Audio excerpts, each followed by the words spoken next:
Hey, what's up, guys? This is Alex, your local realtor. And you know it's a serious video when I got the glasses on. So get ready. This is your April housing market update. So as everyone knows, March and April of this year are not the typical March and April that we normally see. Thanks to the coronavirus, many of us have been forced to stay home and try to adjust to this new normal.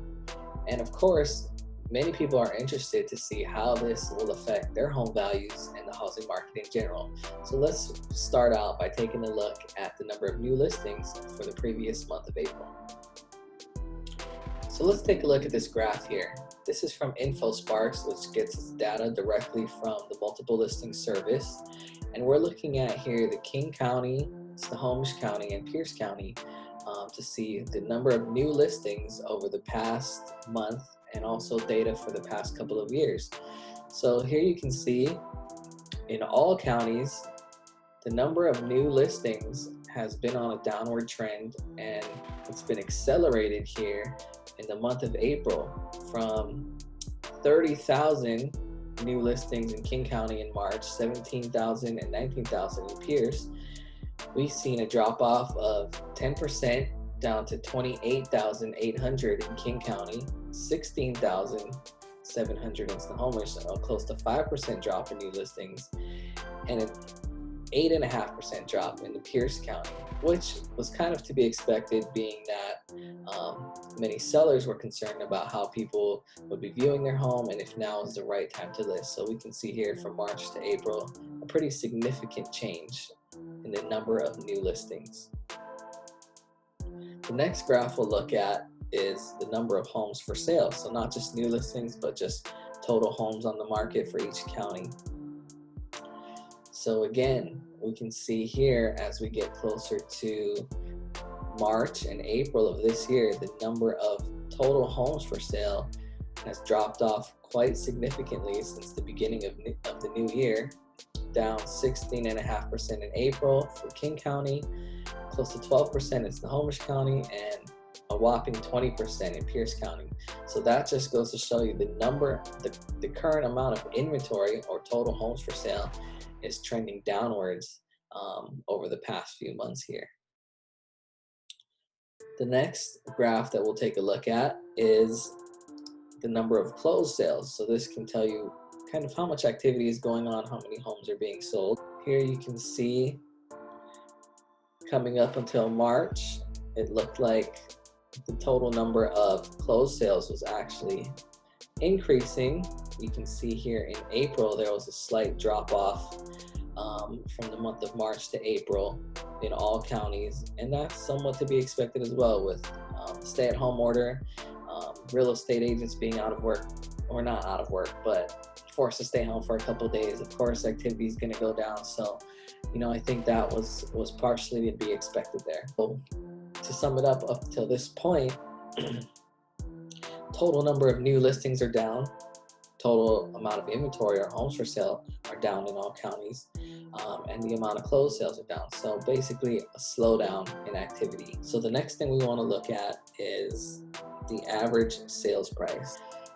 So starting from 2017, you can see here in the King, Snohomish, and Pierce County, we've been on an upward trend, and the average sales price, while many people were expecting it to decline because of the stay-at-home order and the effects on the economy, we can see here from March to April, we actually saw a 1.8% increase in King County, a 4% increase in Snohomish County, and an 8% increase in Pierce County. So not only did the prices not go down, they actually are trending upwards.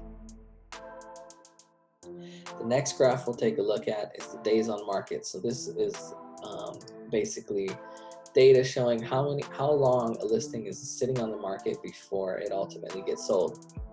So you can see here in the King, Snohomish counties, the days on market was actually going up over the past few months. And it's crazy to think that the average days on market actually decreased as we were going through the stay at home.